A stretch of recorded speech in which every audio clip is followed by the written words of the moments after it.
Namaste. Now we are going to study Pythagoras theorem in that practice set 2.1.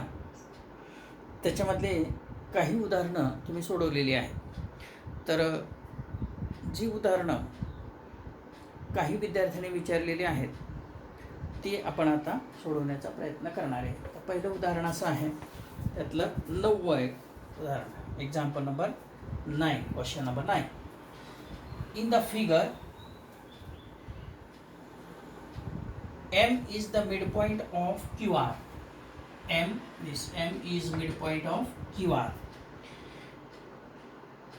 Angle PRQ is equal to 90 degree. PRQ is equal to 90 degree. Prove that PQ square is equal to 4PM square.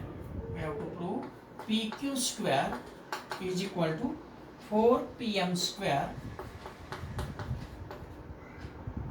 minus 3PR square. This we have to prove. Now, see here.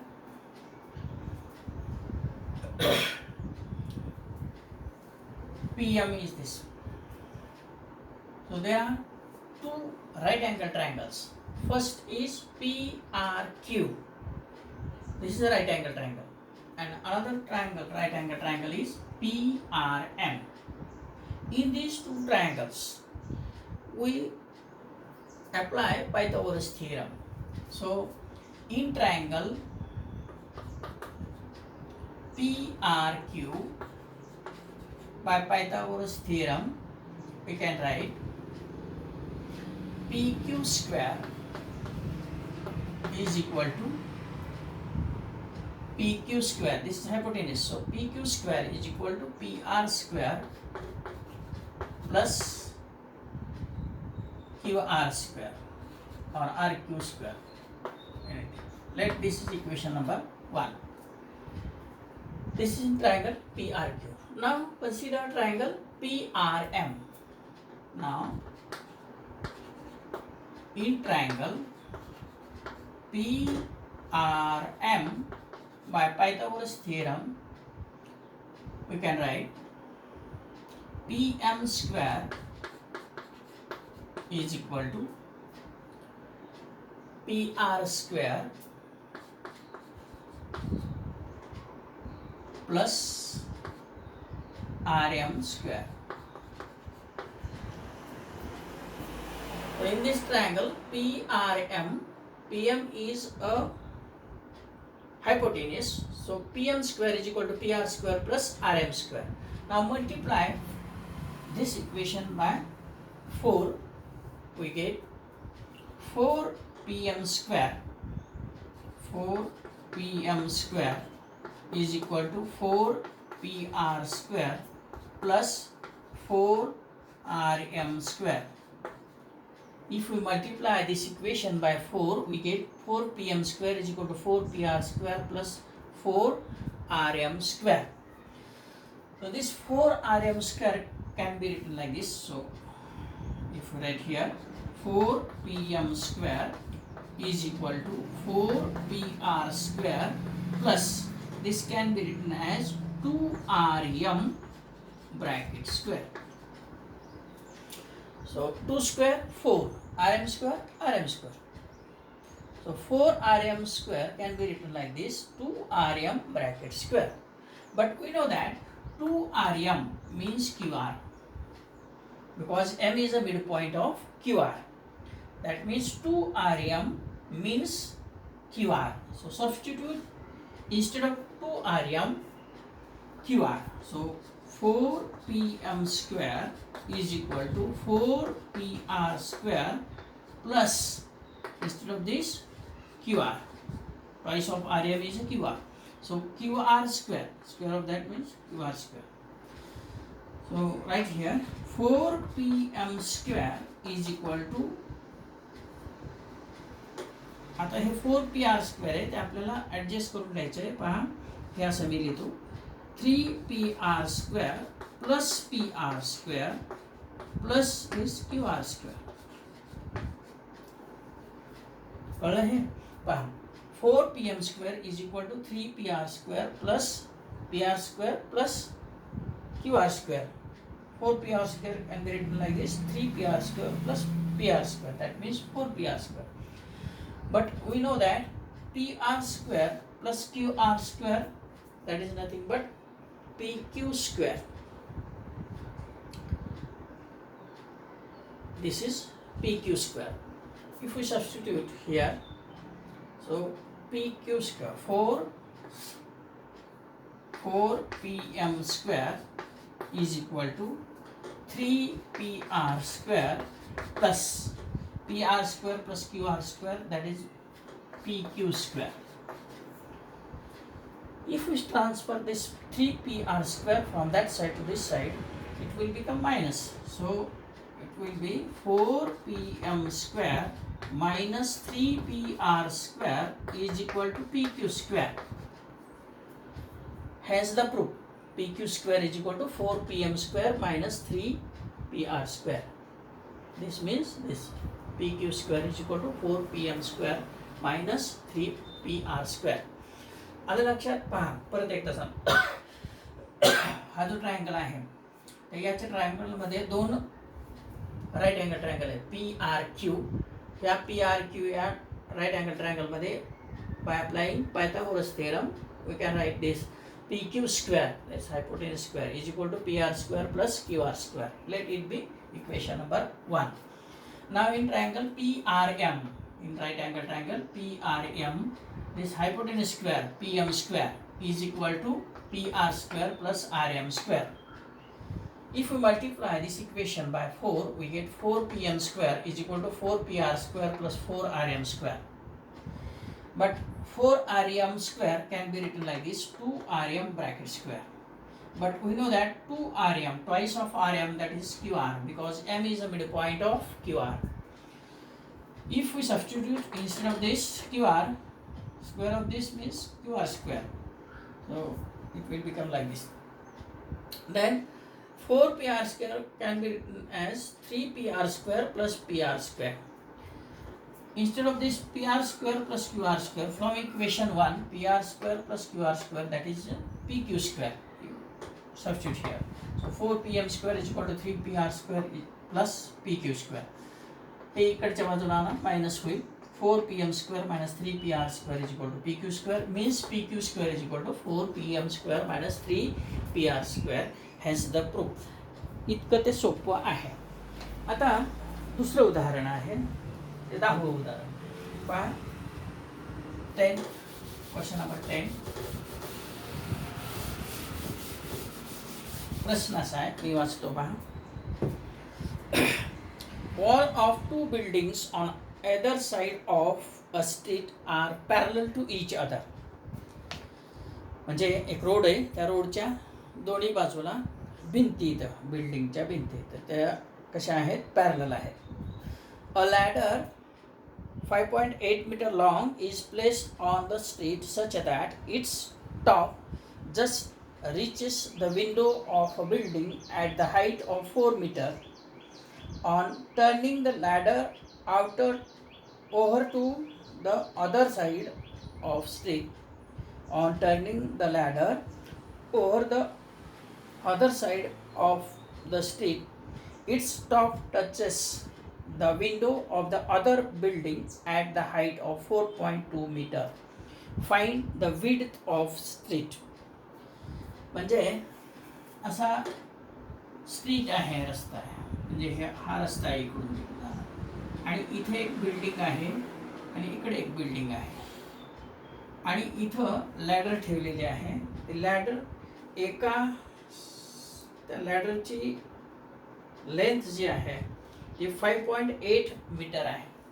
म्हणजे इथं ladder ठेवली समजा 5.8 metre, आणि ती त्या बिल्डिंगला 4.4 मीटरपर्यंत जाते. म्हणजे ही लॅडर लावली तर इथं याची विंडो आहे, आणि ही जी हाईट आहे ती 4 मीटर आहे. म्हणजे ही 4 मीटर आहे, आणि या लॅडरची हाईट आहे 5.8.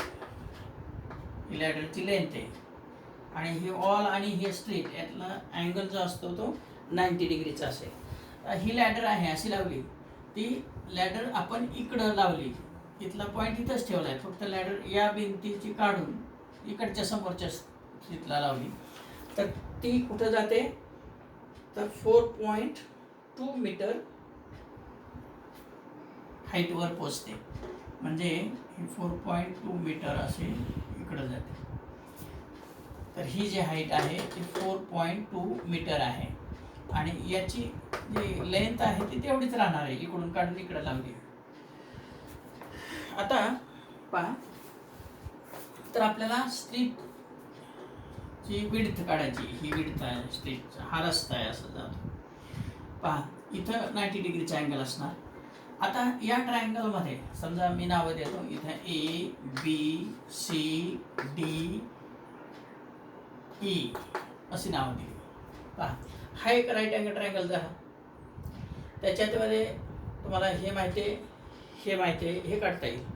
इथं पण हे माहिती आहे, हे माहिती आहे, हे काढता येईल. आणि या दोन्हीची सम घेतली तर आपले विड्थ ऑफ स्ट्रीप मिळेल. Now consider triangle ABC. त्याच्यावरून आपल्याला BC काढायचे. पहा मग in triangle ABC, in right angle triangle ABC, हे तुम्हाला सगळं लिहायचं. In right angle triangle ABC by Pythagoras theorem AC square is equal to AB square plus BC square. म्हणजे AB square plus BC square is equal to AC square. आता हे AB square माहिती आहे किती, 4 स्क्वेअर प्लस BC काढायचे is equal to AC 5.8 square. मग हे इकडे लिहायचं आहे, BC square is equal to 5.8 square minus 4 square. याच्यावरून आपल्याला BC स्क्वेअर काढायचं. हे काय होणार, 5.8 प्लस 4 इंटू 5.8 मायनस 4. हे काय येणार, 9.8 इंटू 1.8.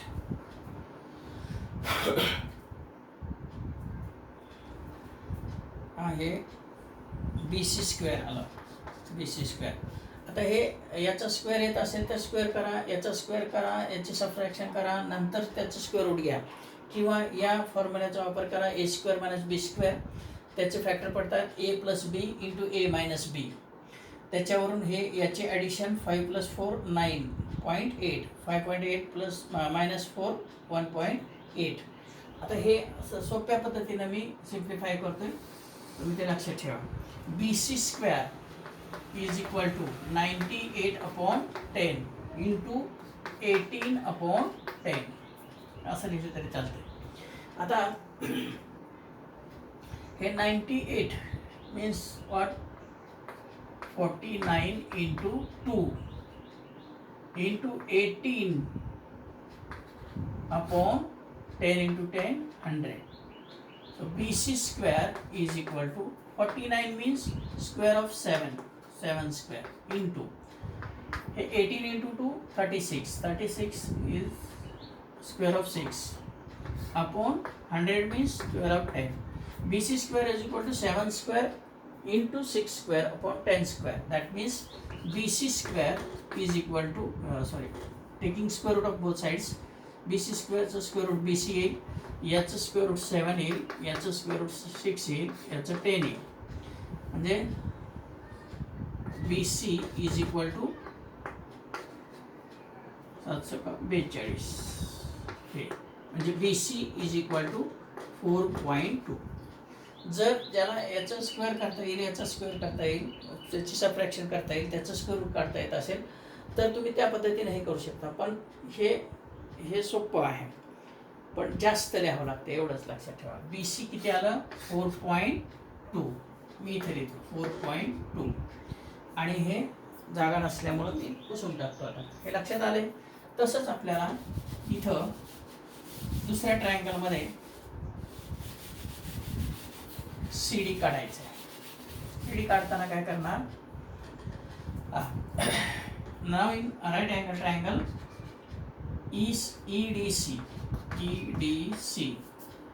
काय तर ED square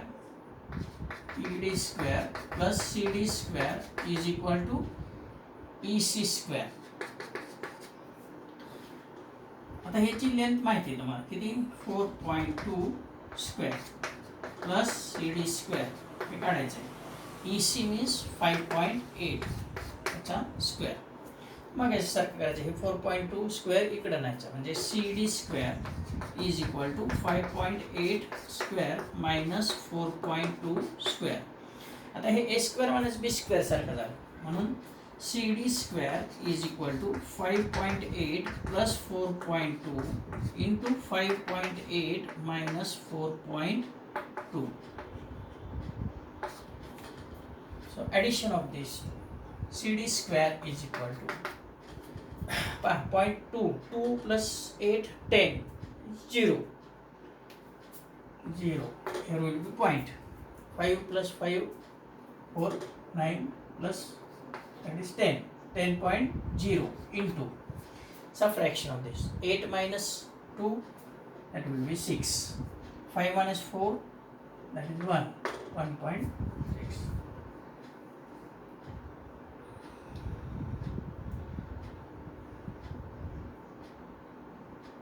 5 10. So CD square is equal to 10 means this can be written like this 100 upon 10 into 16 upon 10. So CD square is equal to 10 square into this is 4 square upon 10 square. So 10 get cancelled, 10 square get cancelled. So CD square is equal to 4 square. So CD is equal to 4. CD is equal to 4. आता इथं तुम्ही याचा square करून याची subtraction केली तरी तुमचं उत्तर तेच येणार म्हणजे हे आलं 4. आता आपल्याला काय करायचं आहे BD म्हणजे width of street. BD is equal to BC plus CD. So BC is 4.2 plus CD is 4, so is equal to 8.2 meter. So width of street is equal to 8.2 meter. Remember this. This is the answer. Very easy. Consider these two right angle triangles. He G CD आहे ladder ती या भिंतीला लावली तर ही इतक्या हाईटवर जाते 4 मीटरवर आणि हा जो बेस आहे सिटीचा तो तसंच ठेवला आहे फक्त इकडचे काढून वरचं टोक इकडे लावलं तर ही उंच गेले कारण हे अंतर कमी असणार याच्यापेक्षा आणि म्हणून ही जी लेंथ आहे ती सीडीची लांबी आहे लक्षात ठेवा. सीडीची लांबी बदलेल का इकडून इकडे लावल्यावर नाही. काय बदलणार तर या अंतरावर हे वर जाणार का खाली येणार हे जेवढं जवळ लावा भिंतीच्या जवळ तर तुम्हाला लक्षात येतं व्यावहारिक उदाहरणं माहिती आहे तुम्हाला की जेवढं तुम्ही शिडीच्या जवळ लावाल शिडी भिंतीच्या जवळ लावाल खालचं टोक तेवढं ती उंच जाणार जेवढं तुम्ही लांब घ्याल तेवढं ती खाली येणार. लक्षात ठेवा म्हणजे जसं ही टोक इकडे सरकेल तसं हे खाली येणार लक्षात येते ना आणि जसं हे जवळ आणेल तसं हे वर जाणार म्हणून हे अंतर कमी म्हणून हे अंतर जास्त वाढलं हे अंतर जास्त आहे म्हणून हे अंतर कमी झालं हे लक्षात ठेवा. मग याच्यावरून आपल्याला हे माहिती हे काढता येतं पायथागोरस थेरम अप्लाय करता येतो कॅल्क्युलेशन तुम्हाला करता येतं आणि अतिशय सोप्या पद्धतीनं मी सांगितलेलं आहे कॅल्क्युलेशन कसं करायचं ते ए स्क्वेअर मायनस बी स्क्वेअर याचा फॉर्म्युला वापरायचा आहे. त्याचे फॅक्टर कसे पडतात ए प्लस बी इंटू ए मायनस बी त्याचा वापर करून आपण याच पद्धतीनं सोडवायला पाहिजे असं मी म्हणत नाही तर ही सोपी पद्धत आहे.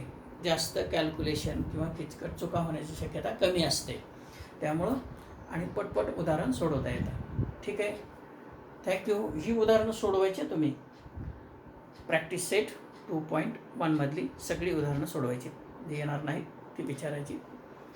ठीक आहे थँक्यू.